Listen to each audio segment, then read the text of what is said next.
Good morning and welcome to the Ask Weldon Show, episode 214.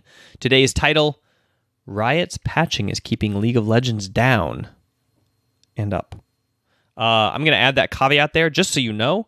Today I'm going to talk about how League of Legends patching keeps League of Legends down, but also how it benefits League of Legends. So I'm going to look at the pros and the cons of the patching and talk about how it affects pro play. No other big announcements. I'm back in Finland from the TSM Bootcamp. If you want to check out my recap of that, I'll put a post on YouTube, and that'll come up in the next few days. Otherwise, make sure to tune into the show every single day on Twitch at 6:30 p.m. LA time, I believe, is what the time zone change is right now. So show goes live at 6:30 p.m. on Twitch. We start recording at 7 p.m. and then we end around 7:30 or 8. It just takes an hour or two of your time, and you can ask questions in the Twitch chat, so you can get a version of the show like this, but with a lot more interaction. So there's a dialogue instead of just recorded questions. All right, that's really all the announcements for today. Let's jump into the show.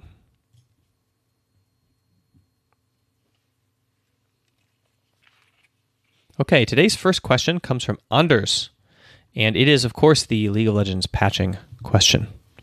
Let's hear what he has to say.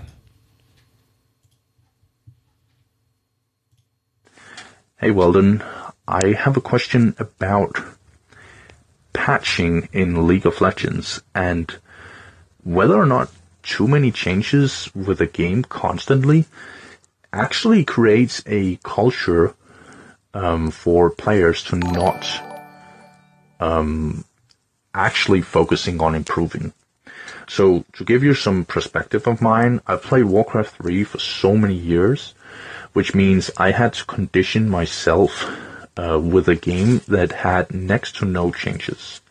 And when I peaked, I played against really, really good players, like pro players. And yes, I got destroyed, but at least I was that good. And in League of Legends, I've played many years, and now I'm Diamond 1. And it feels like my friends around me just wait for the next item to take them to Challenger. Is this actually inheriting people from getting better? Oh, great show, by the way. Thanks.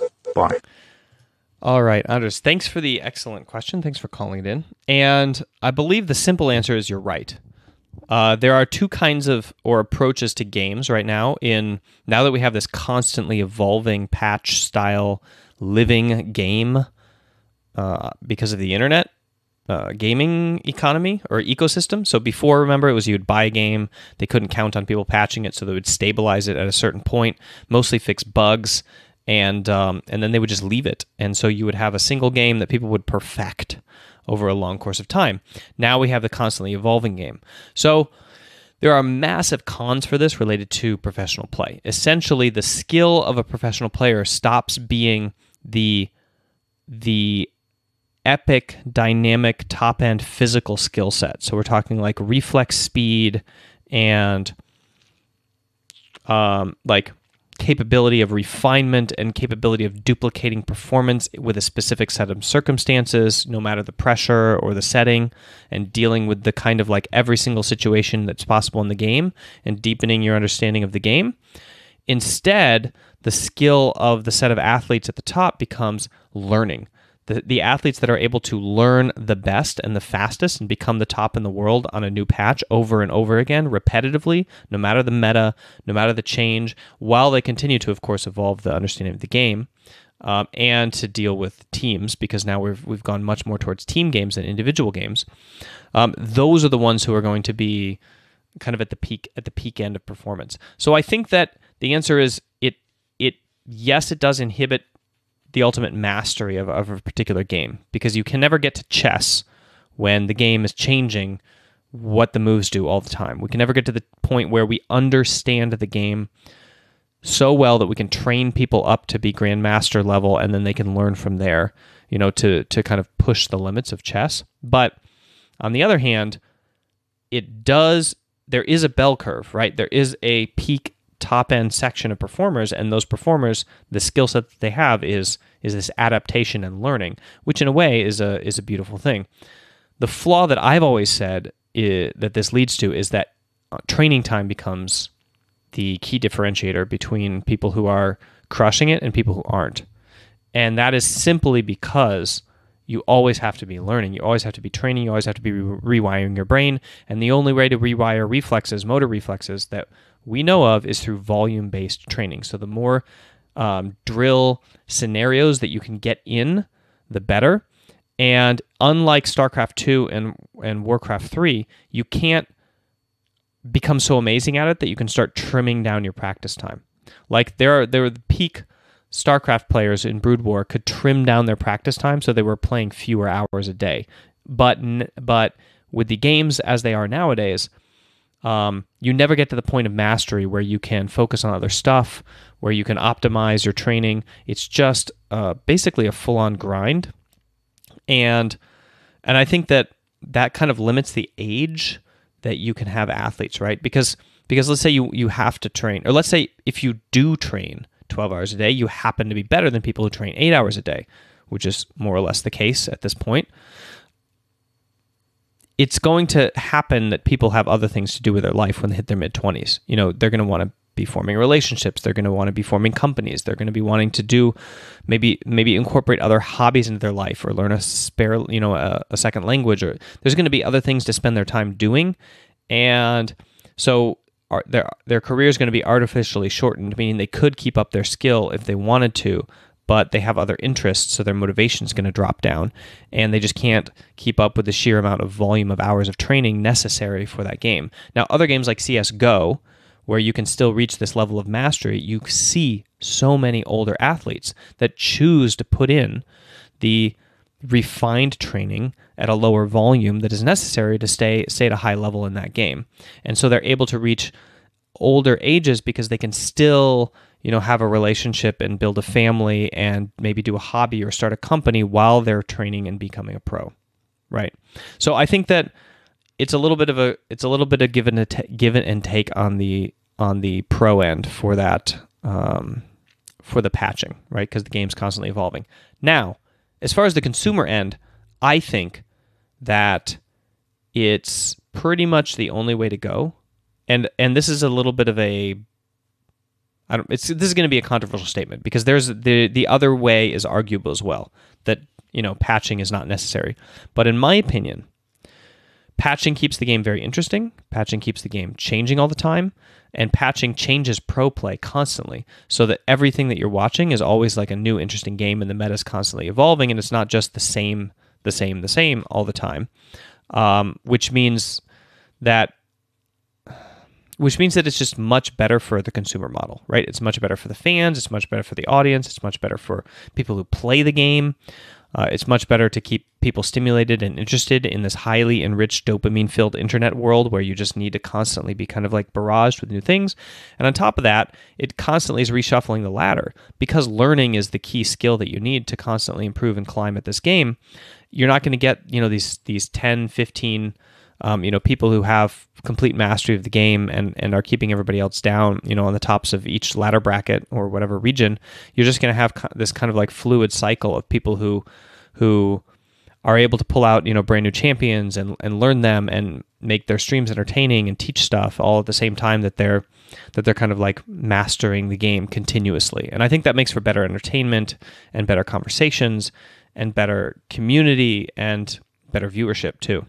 So I think that there's a tension between the pro life of a sport athlete in League of Legends, of an esport athlete in League of Legends, and the fandom of the entire world who's kind of like consuming the content created by the esport athletes. And I think that it only makes sense right now if the value of the time that these people are sacrificing for the game and the value that they're generating for Riot is appropriately compensated, which it more or less is happening right now, I think, for the amount of sacrifice that people are putting in. I think it's close to happening.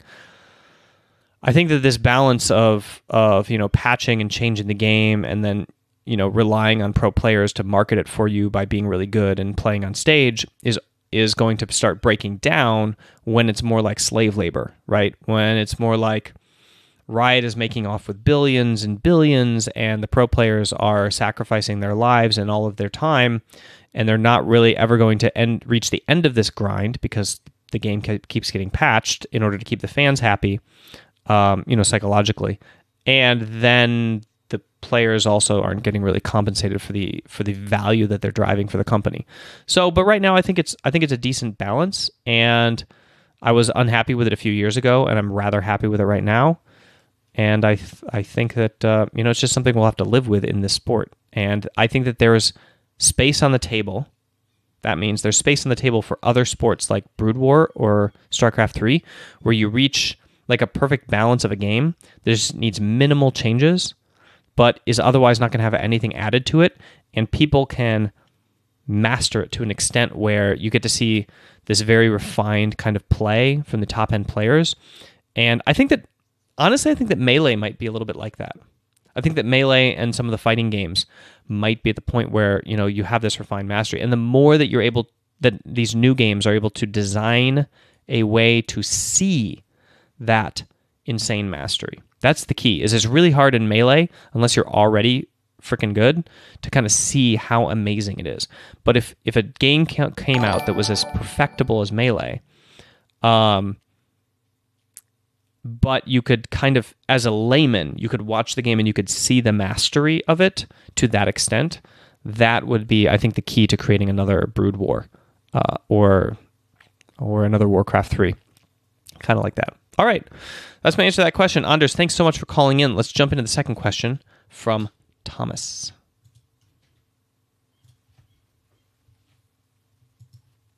Hi, Weldon. I get the impression that in the League of Legends community, there are a few different ideas of what a coach is or should be.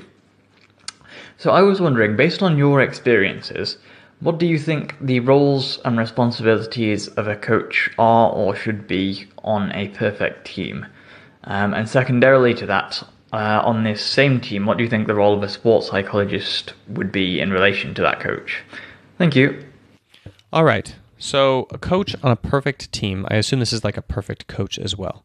And let's just use League of Legends as the context. The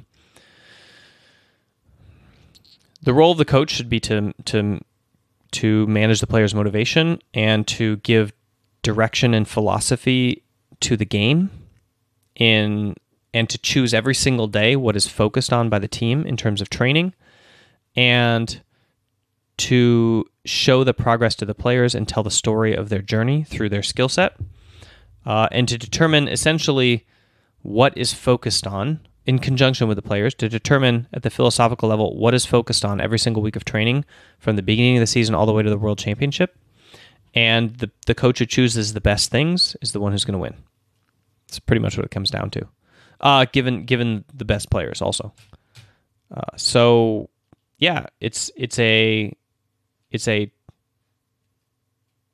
job where your discernment of the correct choices of what to focus on, because there's infinite things to focus on in terms of improvement, and you can't improve them all. It's not how the brain works. Otherwise, there'd be a ton of pros.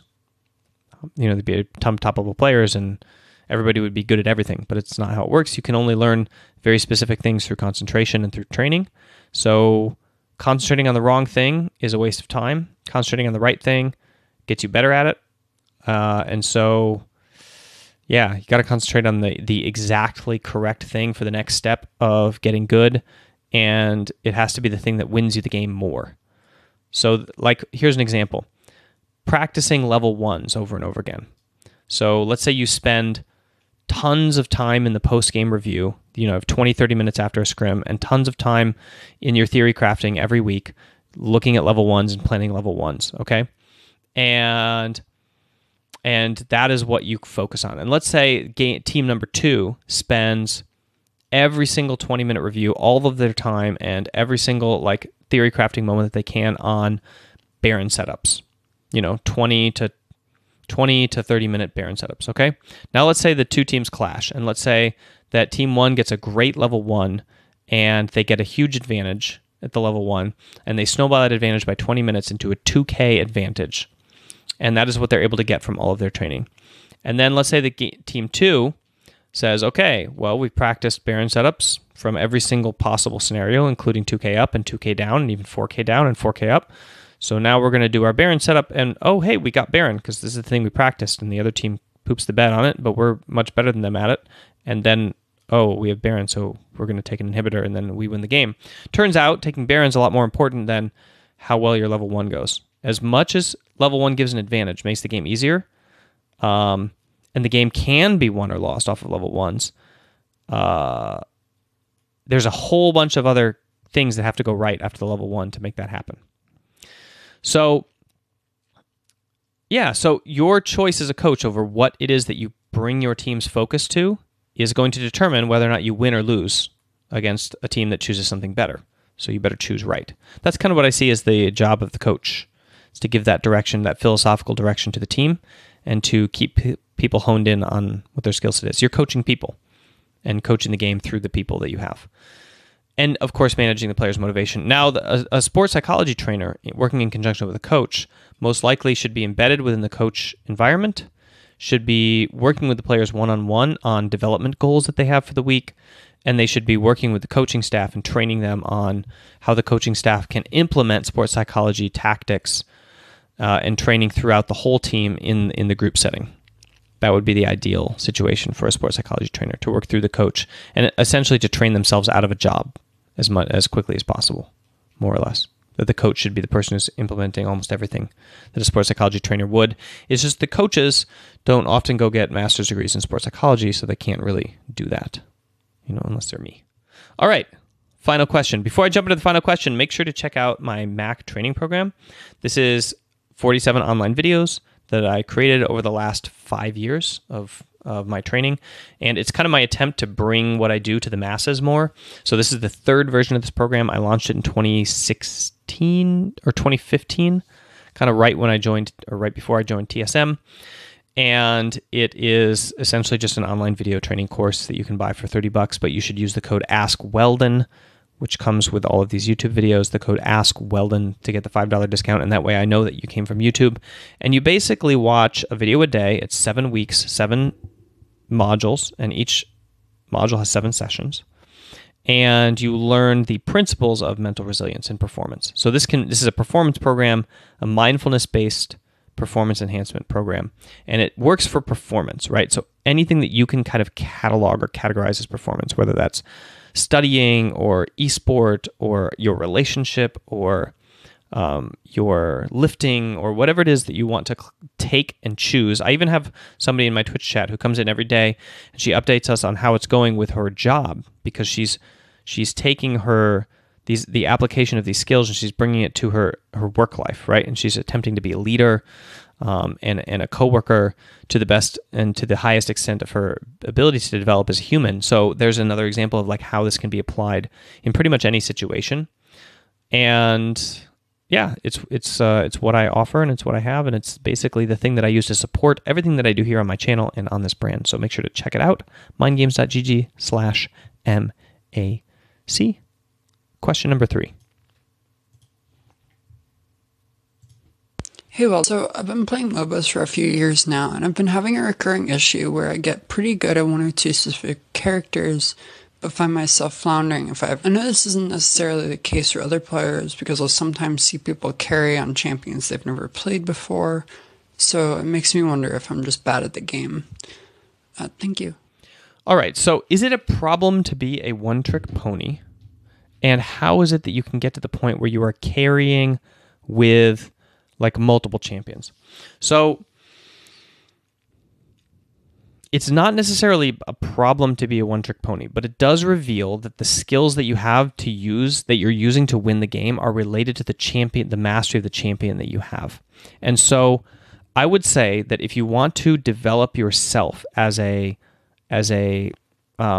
systems thinker, if you want to develop yourself as somebody who understands the game at a deep level, you have to go beyond the champion. So the first thing, there's a series of steps that you can do to progress through this. So don't worry that it's like some sort of unknowable cliff that you need to jump off.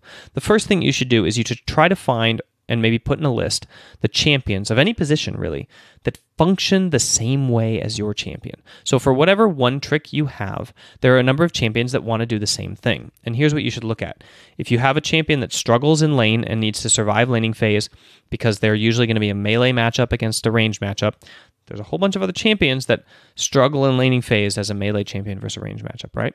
And if you have a champion that has high mobility and the ability to go over a wall, okay, that's a very different kind of feeling and style from champions that cannot go over walls and don't have high mobility, so you would stick with that class, right?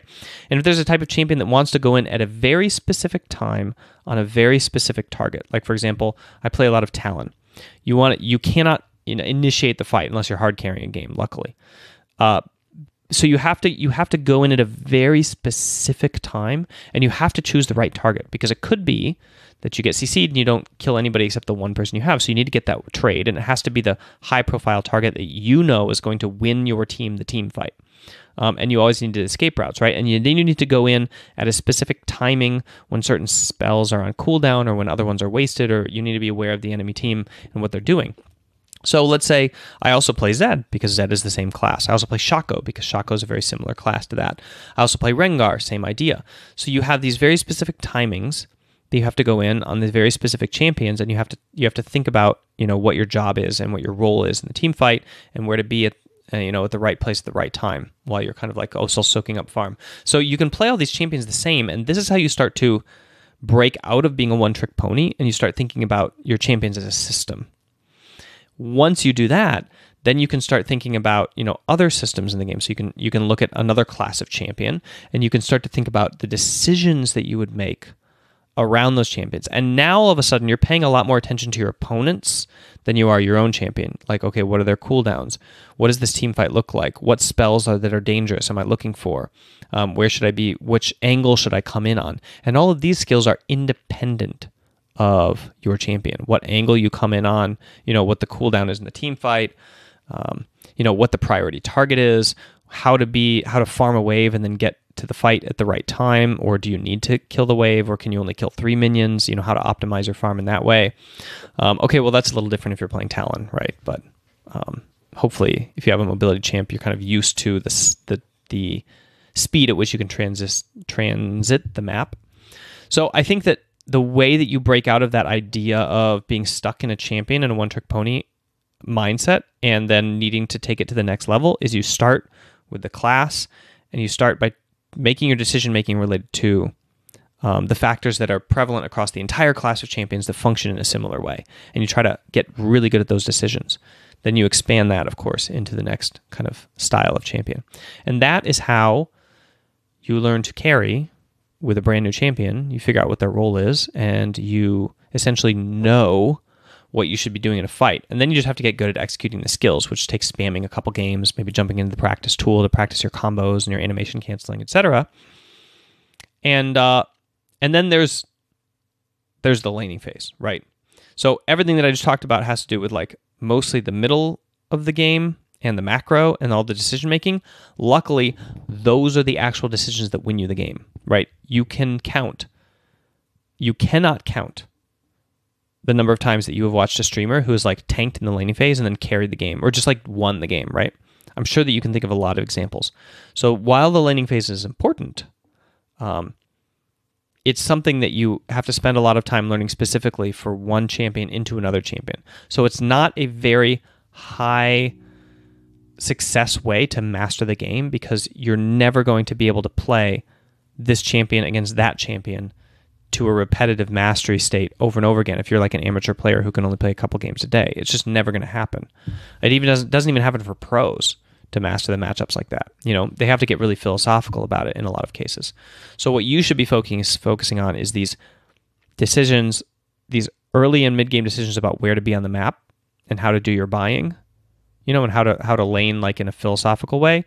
And then the mid and late game decisions about how it is that your champion pilots into their composition and to win the game. And those are kind of the first things that you one-trick pony in order to get the laning phase out of the way, mostly, so that you can learn these other skills. And then you can go back if you have extra time, of course, and refine your laning. But it shouldn't be the thing that you rely on, or else, you will be stuck with this ability to only carry on the champions that you know how to stomp lane with in a specific way, and then kind of what to do with your lead, which isn't necessarily mastery of the decision-making aspects of the game.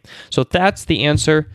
Thank you so much for the question. Thanks for calling it in. This is one that puts another spin on the one-trick pony question, and I really enjoyed the way that you phrased it. And make sure to check out the Mac program if you can, and twitch.tv/mindgamesweldon every single day, 6:30 p.m. LA time. Come and join the talk show.